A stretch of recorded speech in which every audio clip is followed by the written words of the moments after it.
Hey guys, it's Dom here, and today we have another one of these videos where I'm reviewing your custom cards. And before we get into the video, I do need to thank the three creators who sent me in the cards: Melindrome, Alduin 1298, and Dankmatter. Obviously, without you guys, these videos just aren't possible. And not only are they great for me because I don't have to make any cards, but I also get to see your kind of creative thoughts and give my opinions on them. And let's be honest, I don't always make the best cards, so it's nice to see some people who have spent a lot more time than I usually do on these. Anyway, let's get into the first set. So, Melindrome's collection of what he sent me was Forest Dragon, Trojan Horse, and Killer Windigo. Forest Dragon is a 7-cost, 3/6 lethal, which whenever you summon another creature, you'll gain 1 magicka for this turn. Which is quite nice because it means decks which have a lot of kind of weaker units, or when you get weaker units late in the game, you can kind of play them without that much of a risk of using up your magicka. And obviously if you've happened to do some kind of 0-cost cards in hand, then Forest Dragon can also give you magicka, which is quite a clever little technique with it. I think the stat lineup's quite nice for a 7-cost, and lethal's a really good keyword for something like this. I don't think it's actually that strong because there isn't too much kind of dragon synergy that you have in agility at the moment, and the main reason of the magicka boost kind of works with Scout, so that's where you'd probably assume that you'd be seeing this. But it is a really nice card nonetheless. Next we have Trojan Horse, a 5-cost action for intelligence, which will make your opponent draw 10 cards and deal 1 damage to each card your opponent overdraws. Now I think this is actually a really cool idea because it is kind of giving your opponent a lot more to work with, but it also is doing quite a bit of damage to them. So let's say they've already got a full hand, you could play this and do an easy 10 damage with no risk. But if they've got 2 or 3 cards in hand, you'll be giving them a full hand from next to nothing for a little bit of damage. And that kind of mix of risk-reward I really like. And finally we have the 7-cost card Killer Windigo for Archer, which is a beast and a Daedra, and has breakthrough and charge, and it can attack creatures in either lane, and if it slays you get to draw a card. See, all of this sounds really nice, but the one slight worry I have is that it's also Daedra, and because of Invade, this could become incredibly strong. Although, as it's a scout card, I don't think Invade's too big an issue, which makes it relatively balanced. Okay, moving on to Alduin's collection, we have a series of Dawnguard cards. And without further ado, we have Orioles Shrine, a 3-cost support, which will make Snow Elves gain 2 power and 2 health, and Orioles Bow will deal 1 additional damage to undead, which is just a nice little help card to these few Snow Elves in the collection. There's Orioles Bow, a 4-cost, plus 4 power item, which when equipped deals damage to an undead creature and deals 2 damage to another creature on the board as well. So it's kind of that thing of you equip it, it will deal 2 damage to something, and if there's an undead as well, you can hit that as a bonus. Then we have Knight Paladin Gelibor, apologies, who is a 4-cost agility, and his abilities: when Orioles Bow is equipped, vampires will receive -1 power, -2 health, and when he attacks, it will deal 3 damage to all creatures in his lane, and it will double to 6 damage to undead. A very nice card, but the thing is, it does require Orioles Bow, and because of how item searching works, the best attribute for that is intelligence, which would mean this is forced into Aldmeri Dominion. So it's balanced, but I feel like it's one of those situations where if you do set it up, it'll be incredibly strong, but if you don't, it's just a bit meh. And then finally we have Archit Vampire, a 5-cost, 3 power, 4 health card, which with Drain. And when Orioles Bow is equipped, Archit Vampire will give all vampires plus 2 power and plus 3 health. See, the thing about this will be, if he now equips the bow, he goes from being a 3 power and 4 health unit to a 9 power and 7 health unit for 5 cost. Well, actually it's 9 cost in total, with Drain, which is actually really good and is fairly balanced, and that buff to other vampires is only there while he's on the board. So yeah, I can see this being like a kind of boss monster that your opponent wants to deal with. Now we have the ones from the Soulken, and we're starting off with Reachman Mistman, and the card that Mistman can summon called Necromantic Healing. So Reachman's quite a similar or simple card. It's a 4-cost, 4 power, 6 health card, which will give all friendly undead 1 power while he's on the board. It's a bit like Bone Colossus, only a bit weaker, and a bit easier, because it's not a legendary, it's not as hard to create for your soul gems. So it's just a nice little buff for those undead decks that appear in Endurance. Next we have Mistman, the 3-cost, 2-power, 3-health unit, who when summoned gives you the choice to either put an Ice Spike, Necromantic Healing, or Firebolt into your hand. And as each of these 3 cards are used for very different routes, which means you can adapt this card to your situation, either Firebolt just to damage a unit, Ice Spike if you want to have a bit of draw power and damage your opponent's face, or Necromantic Healing if you've got a strong unit, especially an undead strong unit, that you want to buff up. But obviously that one is a lot more expensive, so there's that kind of risk-reward. Okay, the other Soulcairn cards we have are Dernavir and Bone Man. I'm going to quickly go through Bone Man first, and I'll move on to Dernavir. So, Bone Man is a 3-cost 2/4, who when summoned will deal 1 damage to an enemy creature, just as enemy, so it could be the face as well, for each undead you control. I mean, that's pretty good, because that can do a max of 8 damage, a minimum of 1 damage because of himself. So, it's nice to have that. And I'd probably say maybe it'd be safe just to keep that to creatures, just in case you've got a full board swarm, and then use Dernavir to spam these out, and then go to hell on your opponent's face. But anyway, moving on to Dernavir, he's a 12-cost dragon and skeleton, who has 7 power and 6 health, and when summoned puts a copy of Solitaire in your hand, and when he deals damage to an opponent's creature and survives, you can randomly summon either Bone Man, Wraithman, or Mistman, which is a really nice effect. But there is one slight issue with this card, and that's the fact that it gives you Solitaire means that as soon as this creature dies, you can just use Solitaire to bring it back to your hand. And probably to break that chain, I'd suggest making it so when Dernavir is destroyed, it banishes him or something like that instead, just so you can't have that constant loop. The next cards are on the Vampire side, and that is Vampire Cattle, Lord Harkon, and Vampire Lord Harkon, his other form. So starting off with Vampire Cattle, it's a 3-cost 1/6, which will give all friendly vampires +1/+1, and it can be targeted by friendly vampires. If Vampire Cattle is killed by a friendly vampire, it will heal it. So it's one of these things where it's a board buff while it's on the field, but let's say one of your really strong vampires is about to die, you can give up that board buff just to kind of destroy this card and then heal back your strong unit. It's a nice idea, but I don't know how much it would actually receive play, especially as, I mean, it still is going to be damaging back your unit, I guess.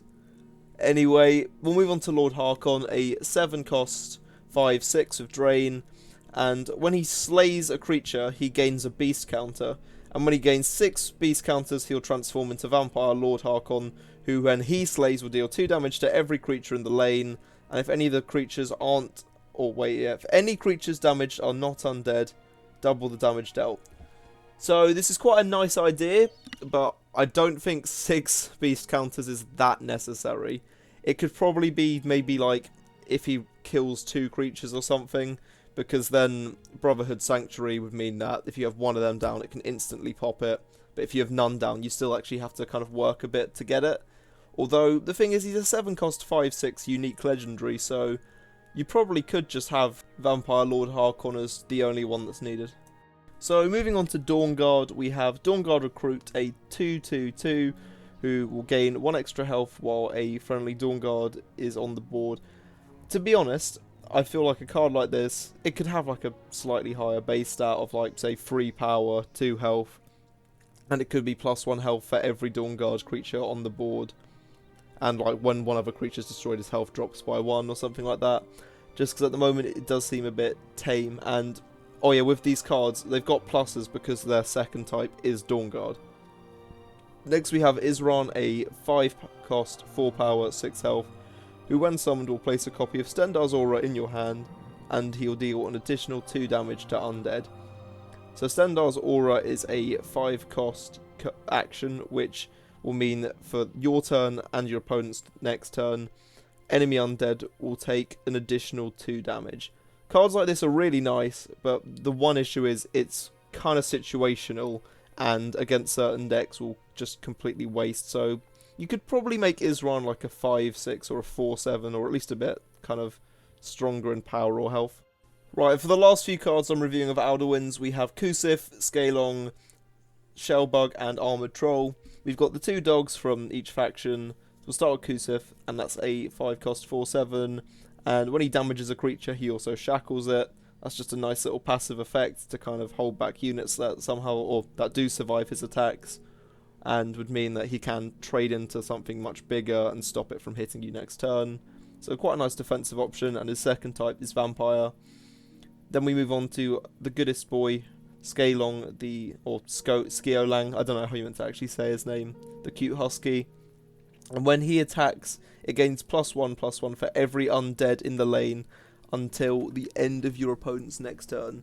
So this basically just stops it from snowballing too far, which is quite a nice little effect really, but again, it's quite a bit situational. Shellbug is a 3 cost 1/8 guard, and Last Gasp will give a creature 3 extra health. This is just quite a nice ability, so it's like Last Gasp, give a card a maple shield basically, and it does make sense because their shells are very strong. And finally we have Armoured Troll, a 4 cost 3/7 which has the passive ability that when it takes damage from a creature it takes 1 less damage, and I think honestly a card like that is just very simple and very nice. Okay, so now we're moving on to Dank Matters cards, and I've got 20 of his to review. We're going to start off with Elixir of Conjuration, a 1 cost support, which is whenever you summon a creature that summons another creature, give that second summoned creature a random keyword. Now, this would be perfect for like Atronach decks, and also works with a few cards in other attributes, so it's not just locked to intelligence. But as you know, I've got a soft spot for Atronach decks and love cards like this, because although it's a very cheap card, it has quite a situational use to use its effect, but when it does actually get it off, that is very cool.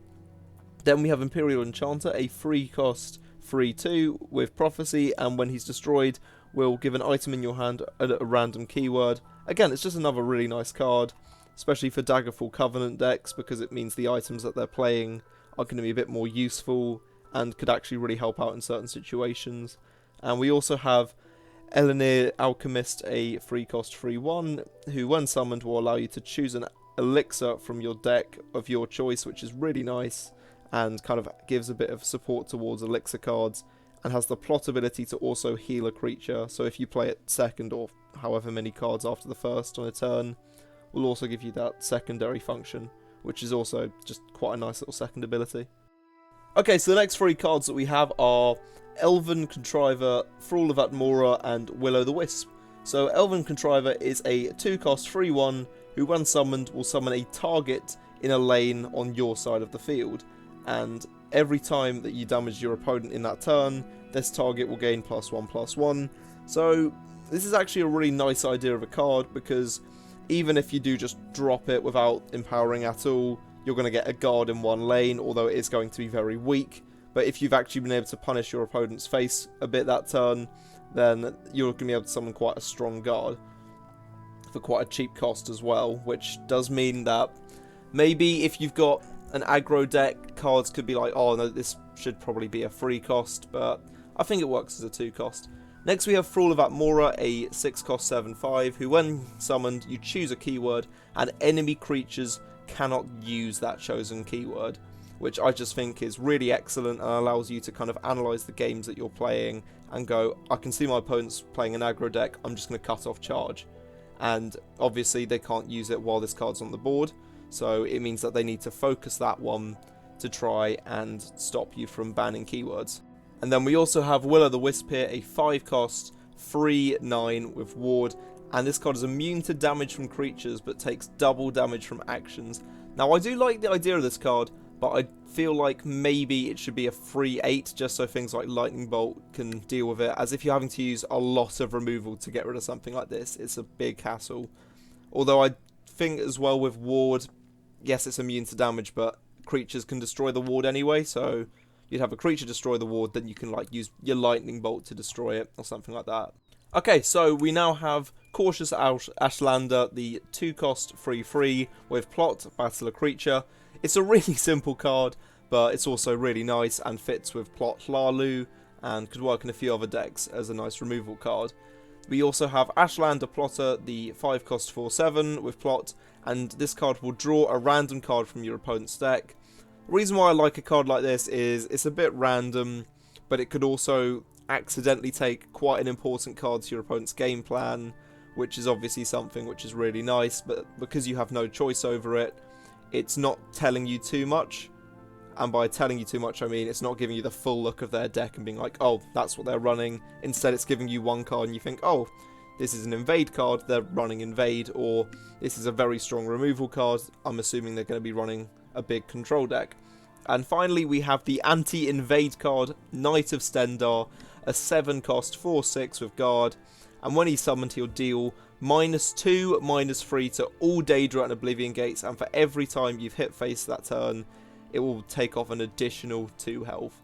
So this is definitely something which would be used to just crush invade decks, and it's something which you could kind of assume a lot of decks would run one of, just to kind of stop invade from completely curb stomping them, as the invade decks can be strong, so I can completely understand the reasoning behind this card.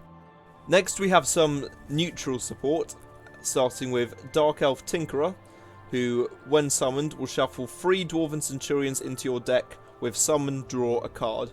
And this would be quite nice. I know it might be a bit better if this was just a neutral card and then a few other neutral abilities with it, but I have run a few decks in the past which have been either Intelligence or Sorcerer with a load of neutral cards in, or the occasional Mage, so it being Intelligence is fine with the whole linking with neutral cards, and the fact that those Dwarven Centurions, no matter that they will be strong, and by strong I mean expensive to summon as well, they'll have the ability to draw you an additional card when summoned anyway, so it's not going to be too much of an issue of blocking up your deck. Then we have the 7-cost Ruthless Dwemer, who's got some quite low stats, but has the summon ability to destroy any card in the field which isn't Dwemer. And for a neutral card, this is just really good, as it means that people running Dwemer decks will have a nice bit of control / removal. This is another card which hits like a soft spot of mine because I really like Dwemer decks, so something like this would just perfectly fit into one. And finally we have Reachman Sorcerer, the 6-cost 5/3, who when summoned gives you the choice to either deal 3 damage to either a creature or your opponent's face, or buff a friendly creature by +2/+2. And this kind of choice of effects is really nice, and fits very well into the Forsworn cards already in the game as support cards. Right, next we have Auroran Overseer, the 5-cost 4/5 guard, who has the ability to choose either gaining Drain or Ward. And this would fit really well into keyword decks, so cards like Dremora Channeler could either take its guard, or it will take its guard, but then depending on what you've already got on the board, you can either be like, oh, I've already got Ward, so I'll give this Drain, and then Dremora Channeler will get all 3 of them, instead of it being random or forced to chance. Although it does mean cards like a Narcy will obviously take 2 very strong keywords, and you can't just be like, no, I'm good, I won't take any. But anyway, it's a very nice kind of card for neutral and would fit into quite a few decks. Next we have Corinthe Pilgrim, I believe, and this is basically an updated version of Silent Pilgrim, because instead of drawing any multi-attribute card, it will only draw a triple attribute card from your deck, and this kind of specific draw power is very nice, but because it's like Silent Pilgrim, you won't get to choose the card, but it's kind of a lot more narrowed down.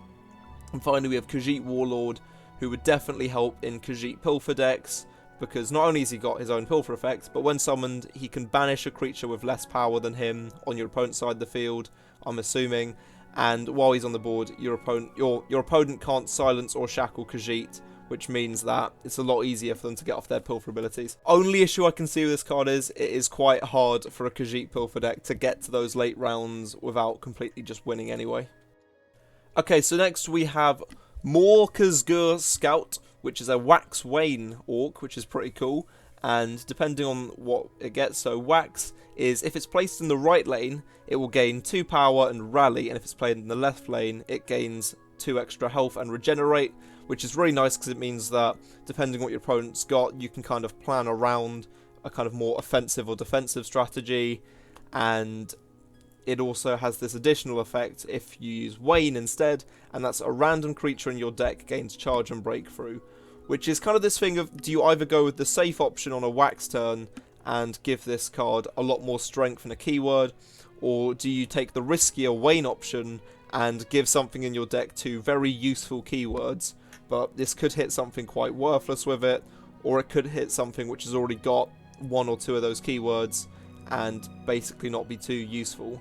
So it's a high risk, high reward card with the Wane ability, and it's quite safe with wax and quite nice.